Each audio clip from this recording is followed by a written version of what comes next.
Hello, everyone. My name is Kayla Myers, and I'm a programmer with SF DocFest. And I'm really excited to be moderating this conversation today with filmmakers from the High Rock. So just to start off, I'd love to have you all just like introduce yourself and your role with the film. Well, my name is Ellen Moore, and I'm the director, producer. I also like to call myself the writer because that's how I identify most. Yeah, and it was sort of my baby. Definitely your baby. I'm Andy Lawless and Ellen's collaborator, confidant. I was the director of photography. I guess that's the title I've got. And have been an associate producer as well, helping with fundraising, and then just, sideline consultant to various variations of the film as it has evolved. Oh, wonderful. I'm so glad to have you both here. Thank you for taking time out of your day to talk with me. Glad to be here. I think what I'm sort of interested in starting the conversation off with is kind of just Cool Camp as an institution, and as this film sort of like mapping its history and kind of preserving in some ways sort of the experience of Cool Camp. And so I'm just curious first sort of how you started this project, and like especially because the cinematography, there's a lot of it that I think is from them filming during the camps, but then there's also more modern footage towards the end that's very clear, like the more recent Cool Camps.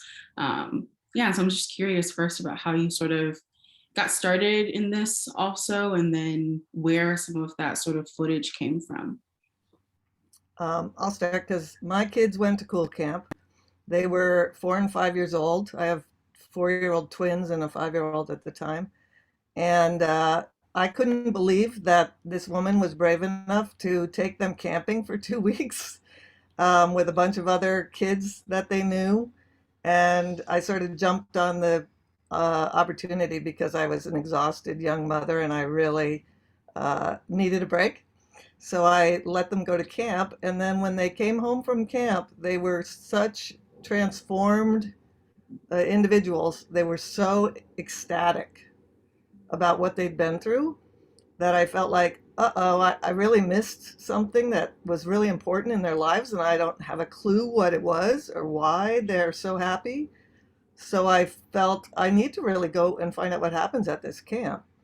And so went a couple times to visit the camp, and I kind of got a clue. And then over the years, in 1999, I decided, this is kind of, it reminded me a little of 7 Up, the series, where you watch kids grow up on camera, and that really excited me. And I thought, I bet I could do that with Cool Camp, because I bet there's all this old footage, and I could really watch the kids grow up over the years between 1989 when my kids started and 1999 when I started to film with Andy. But then I discovered that there wasn't really the type of footage I would need for that story, but I decided there was still a story there. And so we went back numerous times and we sort of documented the story, and that was the journey. What about you, Andy? Anything else? No, well, it was an opportunity. You gave me this opportunity when you first presented it to me back in '99, where for me it was an opportunity to kind of embed with the campers and assimilate, my adult life into being a kid again, which was kind of a joy. And I think some of that comes through. There's definitely a one-on-one rapport that I developed with all these young campers, where I was the big kid with the camera. And anyway, so it was a great opportunity to explore my own childhood in a way as an adult. So Yeah, Andy, I'm glad you said that, because it does really come through, and it actually connects really well to the other question that I was going to ask you all, just in terms of there's clear moments when you're like talking to the kids, or almost filming as if you're like hidden behind a tree or something, or like letting them have the space to sort of explore and do what they're doing at Cool Camp. But then there are moments where like they're talking directly to us and telling us that they're going to go do this and this thing. And so I'm just curious to hear from you all about how you sort of built that relationship with the kids, but also sort of preserved their experience so that way they didn't feel like they needed to, act in front of the camera or do particular things in front of the camera, because it never feels that way. It just kind of feels like you said, you're a kid, you're along for the ride with them. So I'd love to hear you all talk about that. Yeah, well, I'll start because that was a concern. I think the fact that the leaders of the camp always used to film, so it was kind of a tradition, and they'd give the kids the camera, and the kids could film each other, and so they were kind of accustomed to there being cameras at camp. But one of the leaders in particular, Randall, was very concerned that it would affect the camp experience and that it would change the camp experience to have a camera there. So we were very conscious of just doing whatever they did. We followed their rules. We ate what they ate. We followed their schedule. We tried to be cool campers. We tried to be cool. So I think they accepted us as one of their own, or two of their own. There was just the two of us. What else, Andy? Well, yeah, again, the opportunity was there to actually jump off of the high rock. So Andy did it. I refused. Oh, amazing. Something that I feel like really resonates with me in watching the film the first time and then rewatching it before this is the continued sort of respect and independence for the kids and for their own sort of ideas of what they want to do, and sort of also this conversation. I think Randall's the one who talks about how like some of them don't continue the sort of independence they experience at Cool Camp when they go back home. And so I'd love to kind of talk a little bit about that and how you all thought about that when you were editing the film, but also Ellen, now that I know that like you had kids who went to Cool Camp, if you want to share anything at all about how you sort of saw that experience in your own kids after they experienced the camp. But I think that's something definitely worth sort of hearing more from both of you about, seeing how much they respect the kids and how much they give them the freedom to kind of try things out as much as they want to, and sort of understand their own limits, or to push them to try outside of their limits too. You want to go, Ellen? You want me to? I have to say that it was one of the first things that really. Go ahead, Andy. Or did we? Oh, I think you froze for a second, Ellen, but it's okay. You're back. Do you want to say something, Ellen? Well, what did you say? I missed it. I just saw that you had frozen up, so I stopped what I was going to say. But Go ahead. Okay. Well, it was the first thing that I really loved about the camp was this respect that the kids are shown. And growing up as a kid, it was something that I wasn't afforded to the degree that I saw it at camp. So I really embraced that which made it, again, more enjoyable to be one-on-one with them and speak to them person to person as opposed to adult child, because that can be condescending and it limits what the relationship can be. So anyway, that was something that I really loved about the camp. Yeah, I think that the educational tradition that the camp comes out of is something called Reggio Emilia, which came out of Italy after World War II. And it's really about empowering children and letting children lead their own education. So respecting the individual child, believing that they have the integrity and the intelligence to make good decisions for themselves, and giving them that opportunity. My kids went to the school that the camp was affiliated with, and I think it really built in them a self-respect and a sense of who they were that served them for their lives. And I think not all children get that get that respect, like Andy's saying. And that is something that's really powerful and important about what Cool Camp gave. And I think that I want viewers to think about that and to think about whether the kids in their, whether they experienced it as children themselves and whether the children in their lives have that sort of autonomy and respect. Yeah, absolutely. And I had my sort of like, these are two questions that I'm kind of asking that I'm going to combine. I'm really curious just in one of the things I really love about the sort of rhythm of the film is just the way that moments kind of breathe throughout the edit, and that when we kind of start off with the film, we're just immediately brought into the bus ride to Cool Camp, and time with all of these kids, some of who we see more than once, and some of them we get to see like as adult people. And so I'm just curious about how you approached all of that, like all of the filming that you all did, all of the time that you spent at Cool Camp, like when it came time to really edit the film and put together all of this time.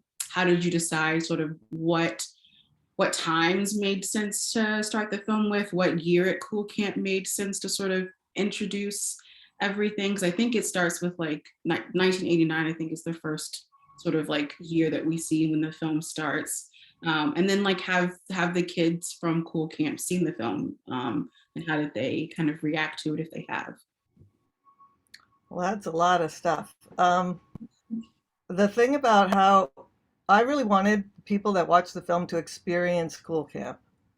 And if they were to experience Cool Camp, it meant that it had to be slow in the sense of that's what it's like at Cool Camp. For one thing, it's super hot there.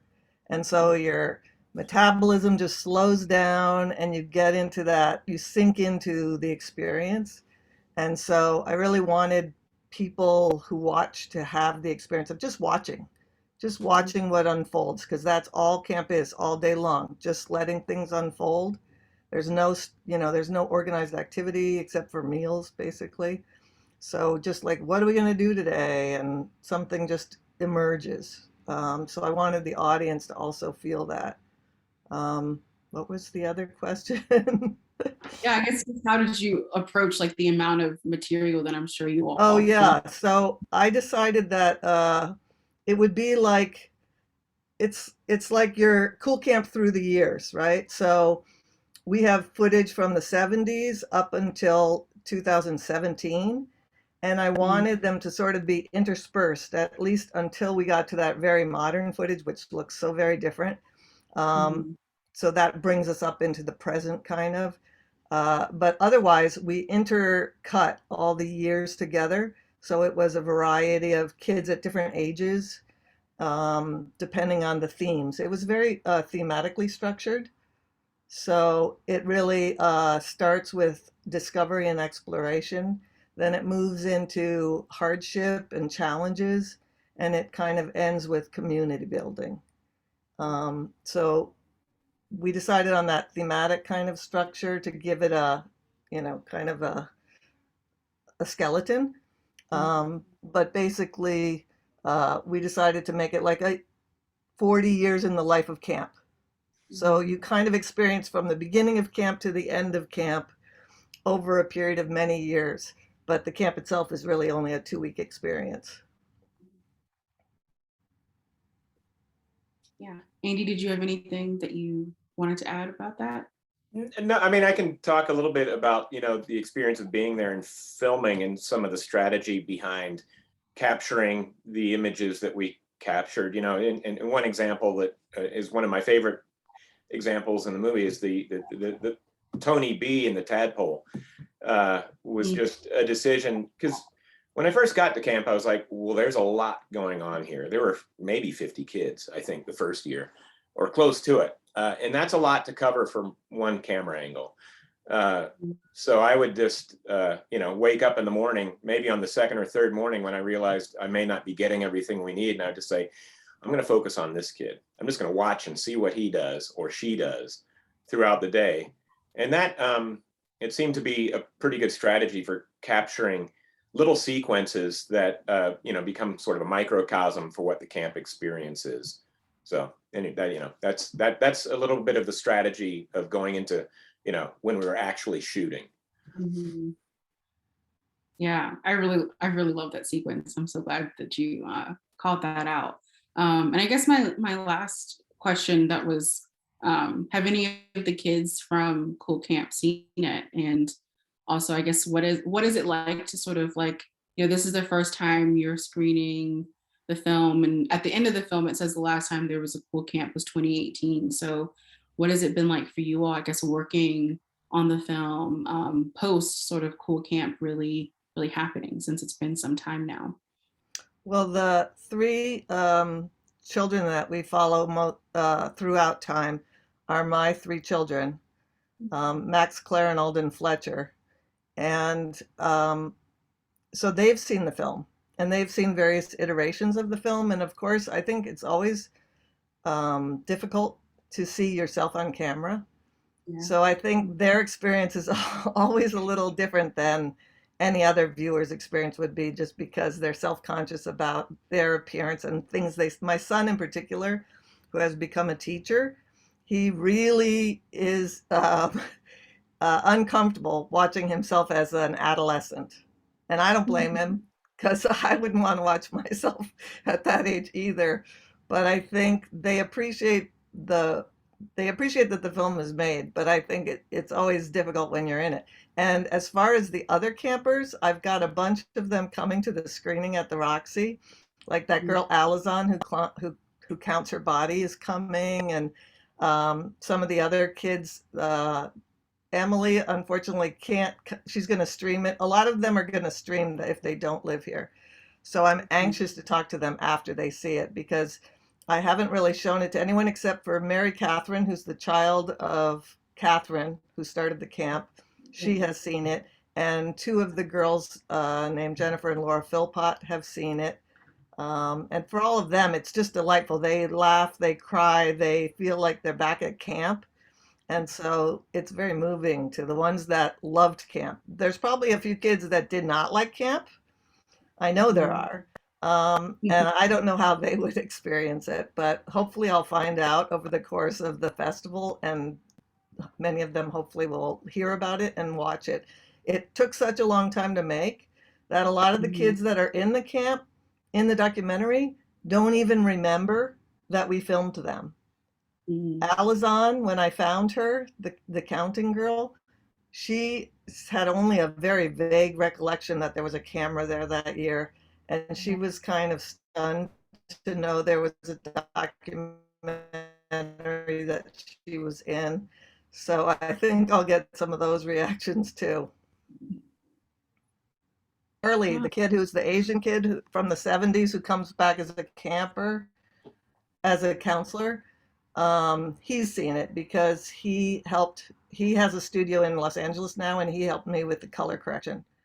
So he's had an opportunity to see it, but he hasn't talked to me too much about how he feels. I think he just feels a little embarrassed that all his employees now have seen him as a child, and he was very, very charming boy, but still, I think he's just embarrassed to be shown that way, Anyway. Yeah, I'm sure it's like definitely an experience, like having to reconcile seeing yourself doing all of these like outdoor activities in ways that a lot of people maybe have never seen them. So I'm really excited to hear more about how they react to the film. And as we wrap things up, is there anything else that you want people who are watching this Q&A to know about the film, or know about anything that you may potentially be working on next? No, but actually I have been thinking about, I have so many, I didn't use a lot of the interview footage, but we shot many, many hours of interviews, one-on-one with the primary leaders and counselors. And I'm thinking it probably would be useful for educators if I compiled some of that footage that really talks more about the philosophy behind the camp, because we made a conscious decision not to include too much philosophy and just watch kids and let people draw their own conclusions. But I think educators and maybe parents might find it really helpful to know some of that. So I'm thinking about assembling some of that material so that they could access it later. What about you, Andy? What are you working on? Oh, I'm working on Idaho public television programming and historic documentaries. And right now, what is it? It's today it was the Idaho Rural Water Association. So doing a thing on water treatment. So an important part of our communities for clean drinking water. So. Absolutely. Well, thank you both so much for your work. I really love it, and really love the conscious choice that you all made to not include as many interviews, because I feel like I felt so drawn into the world of Cool Camp, and really just being a witness to their experiences at the camp. So thank you for the film, and thank you so much for sharing about it. And to those of you who are watching, please make sure to share with other people to watch this film if they haven't yet at the festival. So thank you all again. This was wonderful. Thank you. Thank you, Kayla. Enjoyed it. Thank you.